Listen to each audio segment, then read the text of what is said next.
നമസ്കാരം. Raf talk ഫുട്ബോളിലേക്ക് അവർക്കും സ്വാഗതം. അപരാജിതം.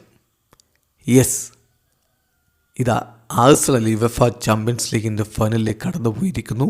Diego സിമിയോണിയുടെ Atletico മാഡ്രിഡിനെ കെട്ടിച്ചിരിക്കുന്നു. ഏകപക്ഷീയമായ ഒരു ഗോളിനാണ് എമിറേറ്റ്സ് സ്റ്റേഡിയത്തിൽ നടന്ന യുവേഫ ചാമ്പ്യൻസ് ലീഗ് രണ്ടാം പാദ സെമി ഫൈനൽ മത്സരത്തിൽ ആഴ്സണൽ ജയിച്ചത്. അതോടുകൂടി അഗ്രിഗേറ്റ് 2-1 വിജയവുമായിട്ടാണ് ആഴ്സണൽ മുന്നോട്ട് കയറിയിരിക്കുന്നത്. ബുക്കായോ സാക്കയാണ് ആഴ്സണലിൻ്റെ വിജയ ഗോൾ നേടിയത്. ഈ വിജയം, ഈ ഫൈനൽ പ്രവേശം നോക്കുക, അൺബീറ്റനായിട്ടാണ് ഈ സീസണിൽ ഇതുവരെ ആഴ്സണൽ യുവേഫ ചാമ്പ്യൻസ് ലീഗിൽ മുന്നോട്ട് കുതിച്ചത്.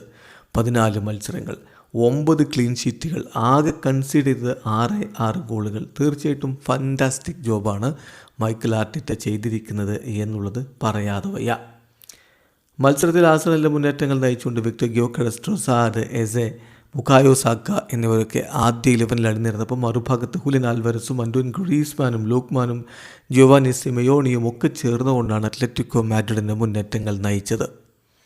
കളിയുടെ 44-ാമത്തെ മിനിറ്റിൽ ബുക്കായോ സാക്കയിലൂടെ ആഴ്സണൽ ലീഡെടുത്തു. നോക്കുക, ഒരു നിർണായകമായ മത്സരം, ഗോൾ വേണ്ട മത്സരം. ആ കളിയിൽ അത്ലറ്റിക്കോ മാഡ്രിഡ് ആദ്യ പകുതിയിൽ ഒരൊറ്റ ഓൺ ടാർഗറ്റ് ഷോട്ട് പോലും ഉതിർത്തില്ല എന്നുള്ളത് പരിതാപകരമാണ്.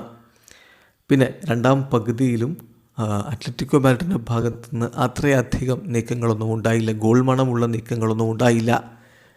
ഒടുവിൽ 1-0 വിജയം ആഴ്സണൽ സ്വന്തമാക്കി ഇതാ ഫൈനലിലേക്ക് കടന്നിരിക്കുകയാണ്. തങ്ങൾക്ക് അനുകൂലമായി ഒരു പെനാൽറ്റി ലഭിക്കേണ്ടതുണ്ടായിരുന്നു, പക്ഷേ അതിനി പറയുന്നില്ല എന്നാണ് സിമിയോണി കളിക്ക് ശേഷം പറഞ്ഞത്. എന്തായാലും ഇന്ന് രണ്ടാം സെമി ഫൈനൽ മത്സരത്തിൻ്റെ രണ്ടാം പാദമുണ്ട്. ബയേൺ വേഴ്സസ് PSG മത്സരം. അത് അലിയൻസ് അരീനയിലാണ്. ഇപ്പോൾ 4-5 PSG മുന്നിലാണ്. അഗ്രിഗേറ്റ് ആര് ജയിക്കും കാത്തിരുന്ന് കാണാം. അവർക്കെതിരെയാണ് ആഴ്സണൽ യൂസിലിൻ്റെ ഫൈനൽ മത്സരം കളിക്കുക. അത് മെയ് 30 രാത്രി ഇന്ത്യൻ സമയം 9:30 ബുദാപെസ്റ്റിലാണ്. വീഡിയോ അവസാനിക്കുന്ന ഫുട്ബോൾ ലോകത്തെ കൂടുതൽ വിശേഷങ്ങളുമായി റാഫ് ടോക്സ് വീണ്ടും എത്താം.